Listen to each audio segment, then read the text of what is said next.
The pencil trembled in Commander Tanaka Raizo's hand as he read the intercepted intelligence report, his breath fogging in the cold air of the submarine I-58's cramped wardroom. The Americans, according to Tokyo's naval staff, were building cargo ships in days. The survival of Allied logistics, and with it, the entire war, now depended on vessels the enemy called disposable. It was November 8, 1942, and at Richmond, California's Kaiser Shipyard No. 2, something impossible was beginning. The keel of a cargo vessel designated SS Robert E. Peary touched down on the ways at 8 in the morning. Welding torches hissed to life. Prefabricated hull sections swung overhead on crane cables, and the smell of hot steel mixed with the salt and creosote stench of San Francisco Bay. Riveters had been replaced by welders, traditional shipbuilding by assembly line choreography. Every 12 minutes, another hull section dropped into place. The noise was constant. Pneumatic hammers, the shriek of metal on metal, steam whistles marking shift changes, and underneath it all the low thunder of a nation that had turned its factories into weapons. 4 days, 15 hours, and 29 minutes later, the Peary slid into the water. A fully functional cargo vessel built faster than Tokyo believed physically possible. The hull measured 441 feet 6 inches long, 57 feet at the beam, constructed entirely of welded mild steel plates. No grace, no elegance, just brutal functionality wrapped in a gray skin that already showed rust streaks from the welding flux. American journalists called them ugly ducklings. Sailors called them ships for one voyage, cheap enough to lose and simple enough to build by the thousands. The designation stamped on blueprints read EC2SC1, emergency cargo, steam-powered, design C1. Even the name admitted desperation. But Commander Tanaka, reading intelligence summaries in the Pacific darkness, understood what Tokyo's staff officers refused to see. The Americans weren't building ships. They were building an industrial tsunami. September 27, 1941, 8 weeks before Pearl Harbor, the first Liberty ship, SS Patrick Henry, had slid down the ways at Baltimore. President Roosevelt himself attended the launch, invoking Patrick Henry's revolutionary cry, "Give me liberty or give me death." The symbolism was deliberate, the message unmistakable. America was preparing for war by transforming the nation into a factory floor. What nobody understood yet, not Roosevelt, not the shipyard workers, certainly not the Axis powers, was the scale of what was coming. 3 ships every 2 days. By mid-1943, American shipyards were launching Liberty ships at a pace that defied every assumption about industrial capacity. The yards ran 3 shifts, 24 hours, employing tens of thousands of welders, many of them women who'd never held a torch before Pearl Harbor. They learned fast. The yards smelled like a foundry, that peculiar mix of hot tar, bilge oil, and warm metal shavings from cutting torches.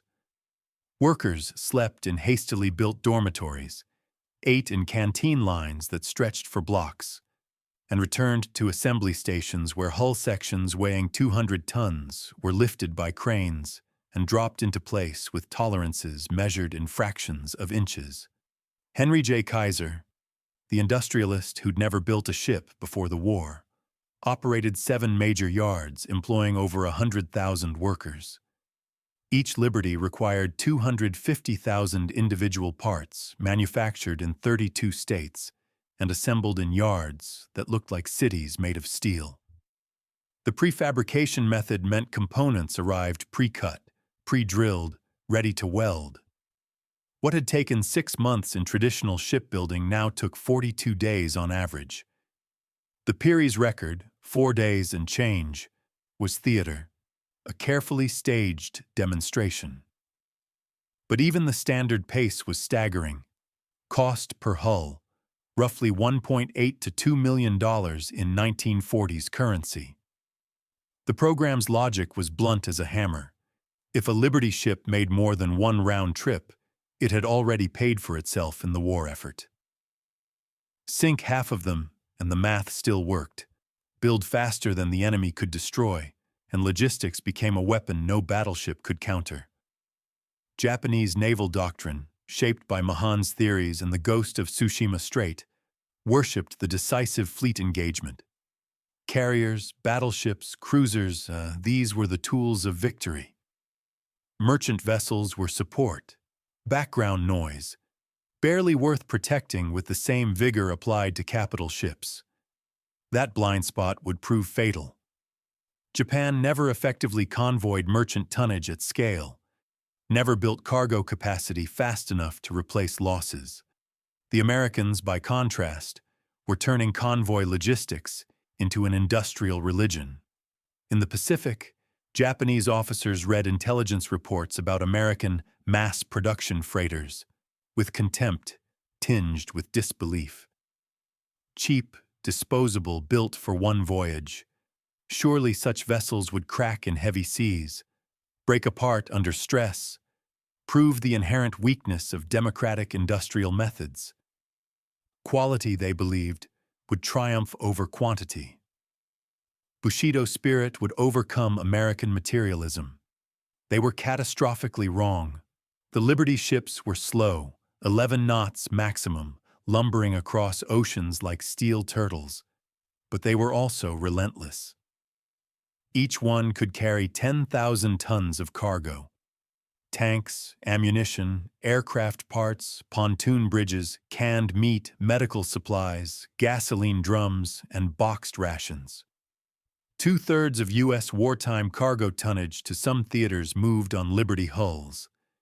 They became the arteries of Allied strategy, pumping supplies across oceans while U-boats and submarines tried desperately to sever the flow. Would you stand on a welded hull, knowing early, Liberty ships sometimes cracked in Arctic cold? Knowing that brittle fractures could split a vessel in two during a North Atlantic gale? Thousands of merchant mariners did exactly that. Sailing vessels the enemy dismissed as floating coffins, and kept the convoys moving. The welding, initially, was the weak point. Traditional riveted construction flexed. Welded hulls, if done poorly, propagated cracks. In 1942 and early 1943, several Liberty ships suffered catastrophic structural failures in freezing seas. The SS Schenectady broke completely in half while docked in calm water. Engineers scrambled to add crack arrest features, improve welding protocols, install riveted crack stoppers at stress points. The fixes worked. By mid-war, structural failures dropped dramatically. The ships still looked ugly, still sailed slow, but they held together under punishment that would have sunk traditional freighters. And they kept coming. Richmond, Baltimore, Savannah, Houston, Portland, yards on both coasts launched hulls into the water faster than crews could be trained to sail them. Hundreds of Liberty ships were transferred under Lend-Lease to Britain, the Soviet Union, China. The program's metric was tonnage and trips, not glory. These weren't ships to win medals. They were ships to win wars. The human dimension was grittier than any poster. A Liberty ship carried 8 officers and 33 merchant crew, plus a U.S. Navy armed guard detachment, usually 30 to 40 gunners manning deck guns. They lived cheek by jowl in cramped quarters below decks, sleeping in stacked bunks bolted to bulkheads, mattresses thin and canvas-covered. The smell was unforgettable. Coal dust, engine vibration, the metallic tang of diesel oil mixed with unwashed wool and the sour sweat of 12-hour watches. On deck, the air tasted of salt and cordite. Every Liberty carried armament, a 5-inch stern gun, multiple 20mm Oerlikon anti-aircraft guns mounted on platforms that jutted from the superstructure like iron growths. The guns were a dissonant sight on a cargo ship, jackstays and gunwales adding a warlike silhouette to vessels built to haul beans and bullets. But what happened when cheap disposable ships faced the Japanese Navy's elite submariners and the Kriegsmarine's wolf packs? The arithmetic of steel was about to collide with the arithmetic of blood, and one side had vastly miscalculated the equation. Before we dive deeper into the convoys that changed history, drop a comment and tell us where you're watching from and what time it is there right now. If you're enjoying this deep dive into the logistics that won the war, hit that like button and subscribe. There's so much more of this story to tell, and you won't want to miss what comes next. September 27th, 1942, Mid-Atlantic. The Liberty ship SS Stephen Hopkins wallowed in swells 800 miles off the coast of Africa, alone, when the German raider Steer appeared on the horizon at dawn. Every ton of cargo delivered meant another mile gained toward victory. Every ship lost meant soldiers without bullets, tanks without fuel, battles lost before they were fought. The Hopkins carried a standard mixed load, explosives in hold 3, spare aircraft parts forward, crated ammunition aft, and 5,000 tons of other war material bound for South Africa. Her crew, 42 merchant sailors plus 15 Navy armed guards, had been at sea for 73 days. The ship smelled like every liberty at sea. Bilge oil pooled in the lowest compartments, mixed with the sulfurous hiss of steam from boilers, hot tar from deck seams, and the metallic bite of cordite from the gun crew's practice rounds. Below decks, men slept in stacked bunks amid the constant vibration of the single-screw steam engine, a mechanical heartbeat that never stopped. When the Steer opened fire at 8,000 yards, the Hopkins was outgunned, outranged, and absolutely doomed by every calculation of naval warfare. The German raider mounted 6 5.9-inch guns, torpedoes, and armor plating. The Hopkins had one 4-inch stern gun, a handful of smaller anti-aircraft weapons, and a welded steel skin thin enough that shrapnel punched through like paper. Conventional wisdom said merchant ships ran from warships. The Hopkins captain, Paul Buck, ordered his gun crews to return fire. For 35 minutes, the Liberty ship and the German raider traded salvos across diminishing range. The Hopkins' single 4-inch gun crew, civilians with Navy training, not career sailors, kept firing even as shells tore through the superstructure. When the gun captain fell, the second officer took his place. When he fell, a cadet stepped up. The gun fired until a direct hit killed the entire crew and shattered the breech. But by then, the Hopkins had scored hits on the Steyer's waterline and engine room. The German raider, mortally wounded, would sink later that day. The Hopkins went down first, taking 15 crew with her. The survivors spent 31 days in lifeboats before rescue, eating hardtack and rainwater, watching shipmates die of exposure, keeping navigation logs with pencil stubs because even adrift, merchant mariners documented their voyage. Steel alone was not enough. The men who sailed Liberty ships faced casualty rates that rivaled frontline infantry. Of the roughly 2,700 hulls launched during the war, approximately 196 were lost to enemy action, storms, or structural failure. The merchant marines suffered a casualty rate of about 1 in 26, higher than any military service except the Marines.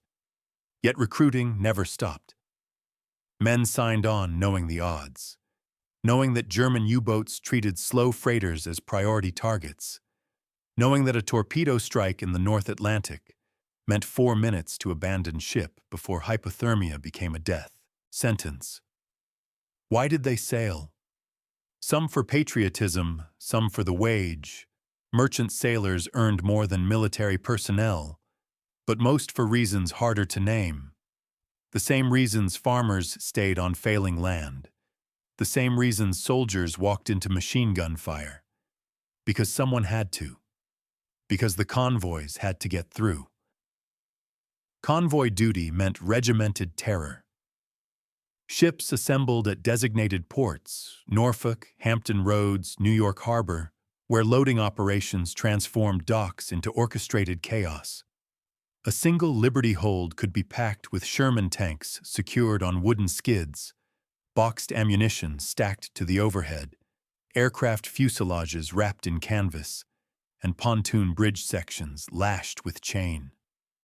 Longshoremen worked under blackout conditions, acetylene torches flaring blue-white in the darkness, cranes swinging loads that weighed tons with tolerances measured in inches.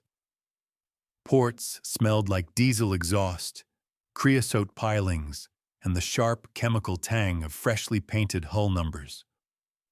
Officers logged every skid in chalk on the bulkheads, terrified that a single misplaced cargo net could jam unloading for days at the destination port. High-value items, radios, optical equipment, medical supplies, went into locked compartments with armed guards posted. Everything else got lashed down with wire rope and turnbuckles until the holds looked like steel spiderwebs. One loose cargo item in heavy seas could shift, punch through a bulkhead, compromise watertight integrity, and sink the ship without enemy action. Then came the waiting. Days sometimes, while convoys assembled. 50 ships, 80 ships, sometimes over 100 merchantmen, gathering in designated anchorages while destroyer escorts and corvettes took up screening positions. The mathematics of convoy defense were brutal. Spread the targets across enough ocean that U-boat wolf packs couldn't engage them all. Concentrate escorts densely enough to threaten any submarine that surfaced, and accept that some ships would be lost. The acceptable loss rate, the percentage of hulls that could sink while still calling the convoy a success, was never spoken aloud, but everyone knew the number existed. November 1942, convoy SC-107 departed New York with 42 merchant ships bound for Britain. 11 were sunk by U-boats in 5 days of running battles across the North Atlantic. The convoy continued. The survivors unloaded cargo in Liverpool and Glasgow. The system worked if you measured success in tons delivered rather than lives saved. Convoy life aboard a Liberty meant 4-hour watches on, 8 hours off, though in combat zones, all schedules collapsed into constant readiness. Lookouts stood at the bow and wings with binoculars, scanning for periscope wakes, torpedo tracks, or the brief white flash of a surfacing submarine. Radio operators monitored encrypted channels, listening for warnings from escort commanders. Gunners stayed at their stations, 50 caliber, Brownings and 20mm Oerlikons, tracking the sky for Focke-Wulf condors that shadowed convoys from beyond anti-aircraft range, radioing coordinates to waiting U-boat packs. The noise never stopped. Cargo booms creaking in their davits, steam whistles marking watch changes, the muffled thud of loaded vehicles shifting in holds when seas rolled. Metal groaned in cold nights, hull plates contracting, stress joints flexing, sounds that amplified below decks until the ship seemed alive and restless. Men learned to distinguish normal ship sounds from danger, the difference between wave slap and depth charge concussion, between wind howl and aircraft engines, between the hiss of steam vents and the hiss of compressed air escaping a damaged torpedo. Daytime was maintenance and drills. Night was blackout, total, absolute, enforced with fanatical discipline. A single lit cigarette visible from the bridge meant punishment. A porthole left uncovered meant potential court-martial for the officer responsible. Ships zigzagged on random courses, changing heading every few minutes to frustrate submarine targeting solutions. Lookouts learned to sleep standing up, eyes open, scanning dark water for the white rooster-tail wake of an incoming torpedo. The cold was the worst part. North Atlantic convoys in winter meant ice forming on rigging, decks becoming skating rinks, lifeboats freezing in their davits. Men wore every piece of clothing they owned: wool watch caps, leather gloves that never truly dried, canvas coats stiff with salt spray. Below decks, steam heat from the boilers provided warmth, but ventilation was poor. The air tasted like unwashed bodies, cigarette smoke, and the grease smell of the engine room. Crew quarters smelled like wet wool and stale coffee. Rats were an accepted nuisance, chewing through cardboard ration boxes and scurrying along cable runs in the overhead. Food showed supply priorities, when supplies were good. A preserved menu from the SS Truman Warner's canteen listed pork chops, mashed potatoes, gravy, fresh vegetable salad, bread, butter, jelly, and coffee as a single meal. On lucky days, Liberty ships carried provisions that would have been luxuries in wartime Britain: fresh eggs, whole milk, real butter, canned fruit. The Navy armed guard detachments ate the same rations as merchant crew, creating a strange democracy of the mess deck, where officers and enlisted men shared tables because space was too limited for separate dining.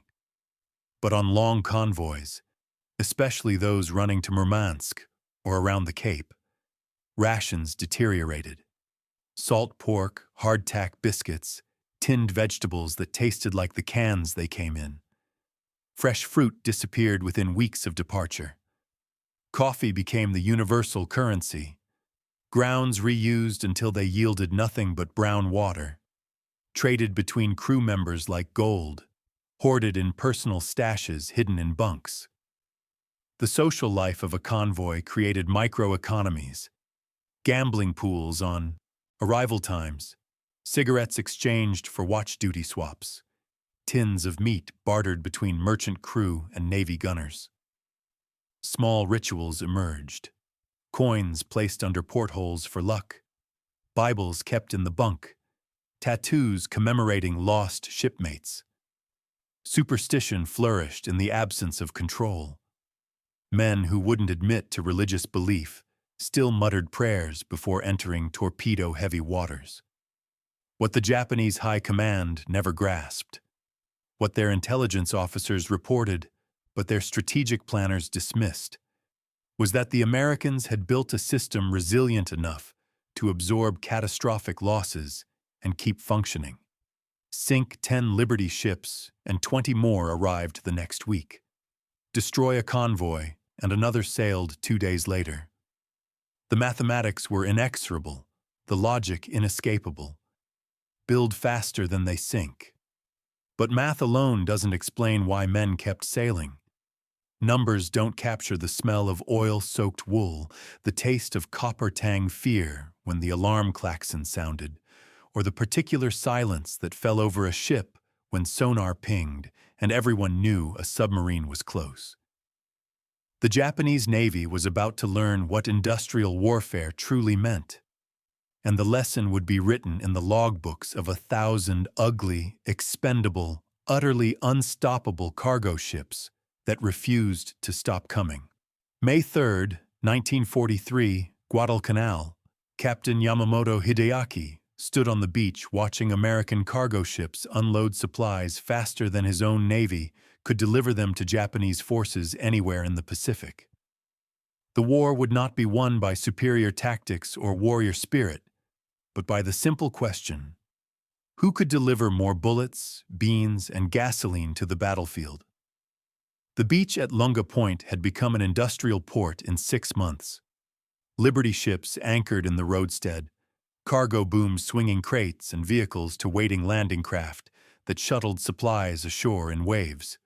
Yamamoto, captured 3 weeks earlier when his position was overrun, watched American Seabees operate bulldozers that carved roads through jungle, cranes that lifted Sherman tanks like toys, and trucks that moved supplies in hours what would have taken Japanese labor battalions days to carry. The smell was overwhelming. Diesel exhaust, fresh-cut timber from newly built warehouses, the sweet rot of jungle vegetation torn up by machinery, and everywhere the metallic tang of American industry transplanted to a tropical island. The Liberty ships arrived in groups of 6 or 8, sometimes more. They anchored, unloaded, and departed within 48 hours. New ships replaced them immediately. The flow never stopped. Yamamoto kept a diary, later recovered by American intelligence, that documented his growing horror. "Today I watched them unload 3 ships simultaneously," he wrote on May 7th. "Each ship carried more supplies than our entire division received in 3 months of fighting. They threw away damaged crates without opening them. They left fresh food to rot because newer provisions arrived faster than they could consume the old. This is not war. This is industrial slaughter." The mathematics of Pacific logistics told a story Japanese planners had refused to believe. A single Liberty ship could carry 10,000 tons of mixed cargo, enough fuel, ammunition, food, and equipment to sustain a Marine division for weeks. The United States was launching 3 ships every 2 days. Japan, by contrast, had built approximately 300 merchant vessels during the entire war, most of them smaller than Liberty ships, most sunk within months of launching. Japanese submarine commanders, reading reports of American cargo capacity, thought the numbers were intelligence errors. Surely no nation could build ships that fast, in those quantities. The reports must be exaggerated, American propaganda designed to demoralize. When submarine I-19 sank a Liberty ship off the Solomon Islands in November 1942, her captain radioed a victory report. Tokyo naval staff calculated that replacing the vessel would take Americans 6 to 8 months using traditional construction methods. Another Liberty ship appeared in the same convoy 3 weeks later. They built faster than we could sink.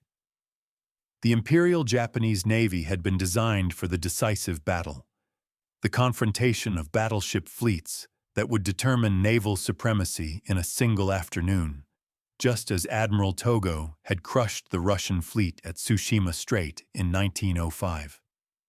Convoy protection, merchant shipping, logistics infrastructure, these were support functions, unglamorous necessities that received minimal attention and resources. Japanese doctrine emphasized offensive power, carriers to strike enemy fleets, battleships to dominate gun engagements, cruisers and destroyers for surface combat. Merchant vessels were expected to fend for themselves or receive protection only when capital ships could be spared. That doctrinal blind spot was proving catastrophic. By mid-1943, American submarines were sinking Japanese merchant tonnage faster than Japanese shipyards could replace it. Unlike Germany's U-boats, which faced increasingly effective Allied anti-submarine warfare, American submarines operated in a target-rich environment with minimal opposition. Japanese merchant captains sailed without adequate escorts, without effective convoy systems, often without even basic anti-submarine training. The result was systematic destruction of Japanese logistics. Meanwhile, Liberty ships kept coming. The Pacific campaigns became textbook demonstrations of logistics as strategy. Each American island invasion, Tarawa, Kwajalein, Saipan, Peleliu, was preceded by months of supply buildup that the Japanese could observe but not stop. Liberty ships delivered the landing craft, the ammunition, the fuel, the food, the medical supplies, the construction equipment, and the spare parts that made amphibious warfare possible.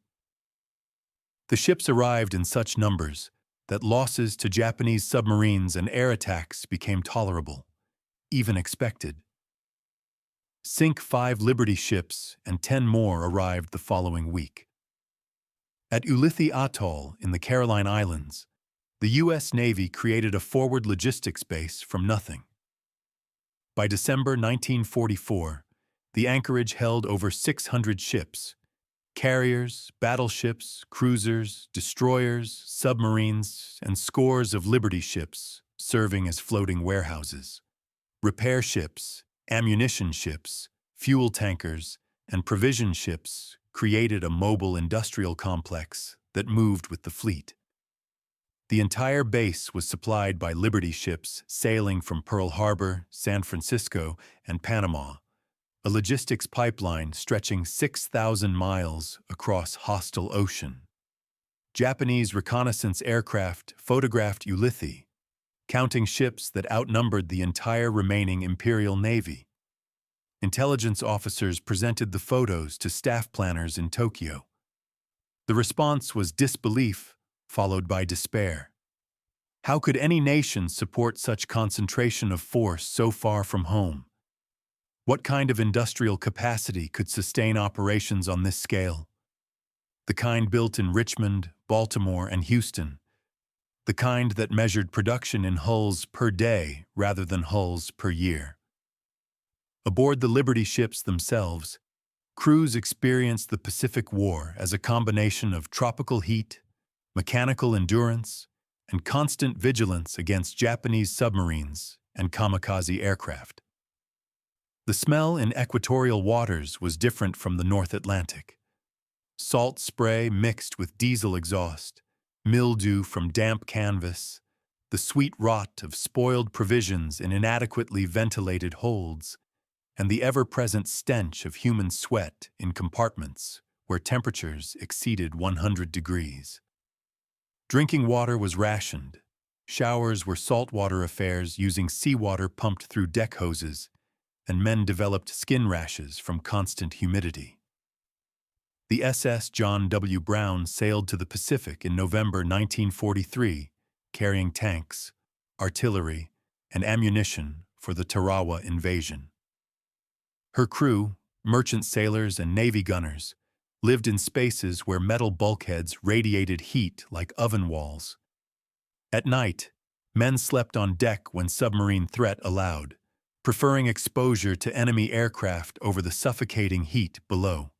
The ship's log recorded daily temperatures exceeding 110 degrees in the engine room, where oilers and firemen worked 4-hour shifts, stripped to the waist, drinking water by the gallon, and still losing weight from dehydration. Loading operations in Pacific ports were mechanized theater. Cranes lifting netted cargo, winches screaming, shouted commands in multiple languages as stevedore gangs from a dozen nations worked together. At Noumea, New Caledonia, Liberty ships anchored offshore while lighters, flat-bottomed barges, ferried supplies to beaches where Seabees had built temporary piers. The chaos was organized, the disorder deliberate. Cargo manifests were checked, rechecked, then ignored when urgent supplies took priority over loading plans. Medical supplies went first, then ammunition, then fuel, then food, then everything else crammed into whatever space remained. Would you sail into submarine-infested waters knowing your slow ship made an easy target? Knowing that a single torpedo hit could detonate cargo holds filled with explosives? Thousands did, voyage after voyage, because the alternative was watching the war effort starve for lack of supplies. The crew of SS Richard Hovey experienced the ultimate test in July 1944 off Saipan. A Japanese submarine torpedoed her in broad daylight, striking amidships with a Mark 14 torpedo that exploded cargo holds filled with ammunition and aviation fuel. The ship didn't sink, it erupted. Witnesses on nearby vessels described a fireball that climbed 2,000 feet into tropical sky, followed by secondary explosions that continued for minutes. Debris rained into the ocean for half an hour. Of the crew, 3 survived, blown clear of the ship by the initial blast, rescued hours later by destroyer escorts. Another Liberty ship replaced the Hovey in the convoy within 36 hours.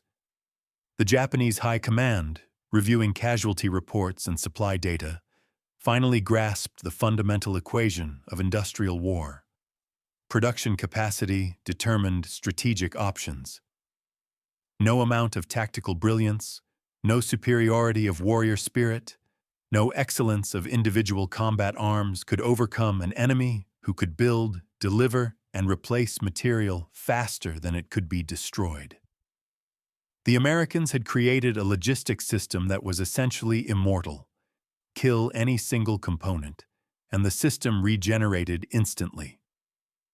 Tokyo's naval planners began proposing desperate measures: massed kamikaze attacks on supply convoys, submarine concentration against cargo routes, mining campaigns targeting American ports.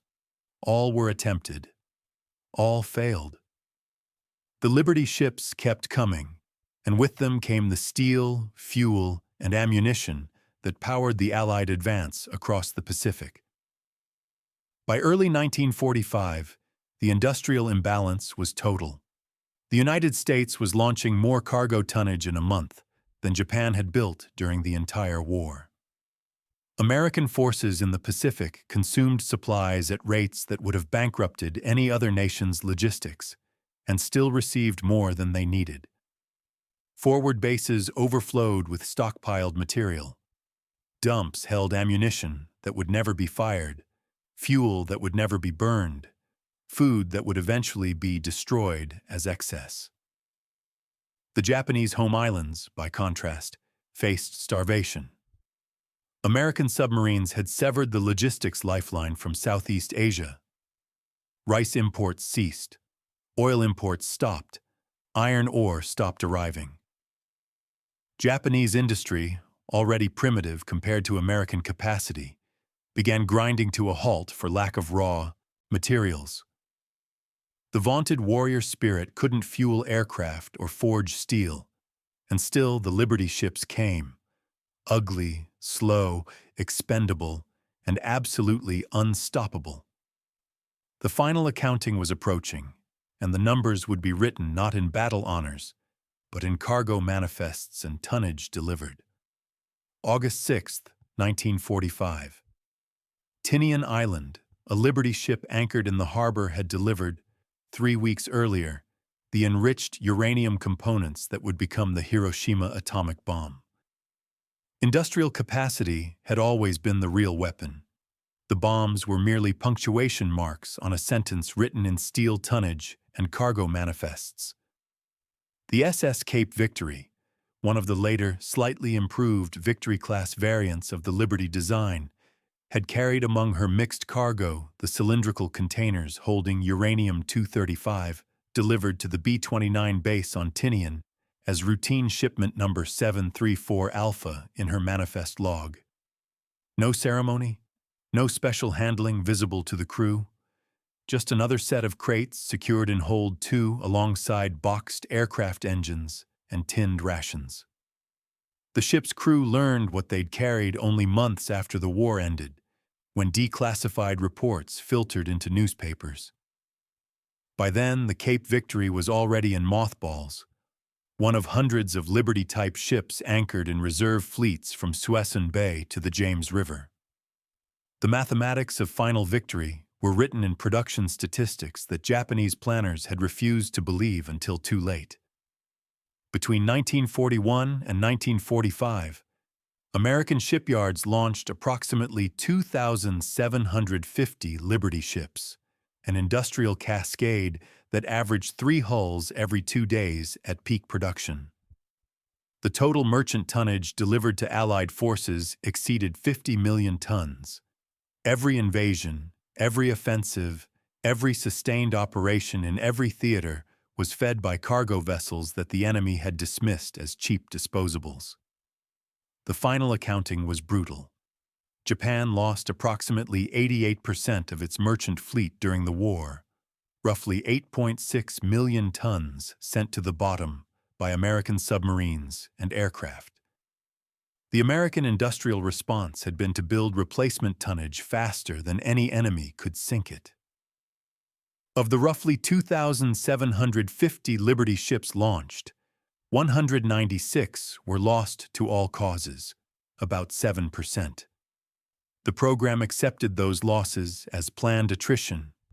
The system was designed to be wounded, not killed. What happened to the survivors? By November 1945, hundreds of Liberty ships swung at anchor in designated reserve fleets, the mothball fleets that became ghostly armadas visible from shore. Suisun Bay in California held over 200 hulls. The James River in Virginia held nearly 400. Similar fleets anchored in Beaumont, Texas, and Olympia, Washington. The ships were preserved with dehumidifiers, sealed hatches, and periodic maintenance, kept ready for future emergencies that Cold War planners assumed would inevitably come. Some Liberty ships returned to commercial service, sold to private shipping companies or foreign governments. They hauled grain, coal, manufactured goods, and passengers through the 1950s and 60s. Their cheap construction, intended for wartime expendability, proved accidentally durable. Properly maintained, a Liberty ship could sail for decades. Some remained in commercial service into the 1970s. Hulls built for one voyage, outlasting sleeker, more expensive vessels. Others were repurposed in ways their designers never imagined. Liberty ships became floating grain elevators, stationary power plants, fish processing vessels, even offshore accommodations for oil rig workers. The SS Albert M. Bow was converted into a floating technical school. The SS Charles L. Wheeler became a commercial tanker. Dozens served as breakwaters, deliberately sunk in harbors to create protected anchorages, their steel bones serving navigation decades after their engines stopped. 2 Liberty ships remain operational today as museum vessels, SS Jeremiah O'Brien in San Francisco and SS John W. Brown in Baltimore. Both still sail on occasion. The Brown maintains steam and occasionally cruises the Chesapeake, her triple expansion engine turning over with the same mechanical rhythm that powered convoys across the Atlantic. Visitors can climb aboard, walk the decks where gunners stood watch, descend into engine rooms that still smell of hot oil and steam, and stand in cargo holds that once carried tanks and ammunition to distant beachheads. The human cost was documented but never properly honored for decades. Merchant mariners who faced casualty rates exceeding 20%, higher than any military service except the Marines, were classified as civilians and denied veteran status until 1988. Men who had sailed through torpedo water, survived sinkings, and kept convoys moving received no GI Bill, no veterans' benefits, no formal recognition. The injustice burned quietly for 40 years until Congress finally granted merchant marine veterans the status their service had earned. Seaman First Class Raymond Fink, who sailed 7 round trips to Murmansk on Liberty ships between 1943 and 1945, testified before Congress in 1987. "We were told we were civilians," he said, "but German submarines didn't fire civilian torpedoes at us. We fought the same war the Navy fought, ate the same rations, faced the same dangers. The only difference was our uniforms and our paychecks." The strategic lessons of the Liberty ship program echoed through post-war military planning. Logistics, the unglamorous work of moving supplies from factories to battlefields, had proven more decisive than tactical brilliance or technological superiority. The Soviet Union, observing American success, began building its own fleet of standardized cargo vessels. NATO planning emphasized supply chain resilience. The U.S. Maritime Administration maintained reserve fleets for decades, convinced that future wars would again depend on merchant tonnage and industrial surge capacity. But the deeper lesson was about industrial systems and democratic capacity. The Liberty Ship program succeeded because American industry operated with freedoms impossible in totalitarian systems. Henry Kaiser could innovate shipbuilding techniques without seeking permission from party officials. Welding problems could be openly discussed and solved rather than hidden to avoid punishment. Workers could suggest improvements without fear of political repercussions. The program's success emerged from the same messy, chaotic, innovative freedom that Axis planners had dismissed as democratic weakness. Japanese commanders who survived the war wrote memoirs acknowledging their catastrophic miscalculation. Admiral Ugaki Matome, chief of staff to Admiral Yamamoto, noted in his diary that Japanese intelligence had reported American production capacity accurately, but staff officers refused to believe the numbers. "We thought the reports exaggerated," he wrote after the surrender. "We believed our own propaganda about American softness and inefficiency. By the time we understood the truth, we were drowning in their steel." The Liberty ships became metaphors for American power, not graceful or elegant, but overwhelming and relentless. They were industrial democracy made manifest, standardized, mass-produced, efficient, and absolutely unstoppable when backed by a fully mobilized free economy. The ships proved that quantity, properly organized and continuously supplied, created a quality all its own. 3 ships every 2 days. That rhythm, the hammering industrial heartbeat of Richmond and Baltimore shipyards, had been the soundtrack of Allied victory. The Japanese had scoffed at cheap, disposable cargo vessels built in days rather than months. They had dismissed American mass production as inferior to Japanese craftsmanship and warrior spirit. They had calculated that sinking merchant tonnage would strangle Allied logistics and force negotiated peace. They had been wrong about everything.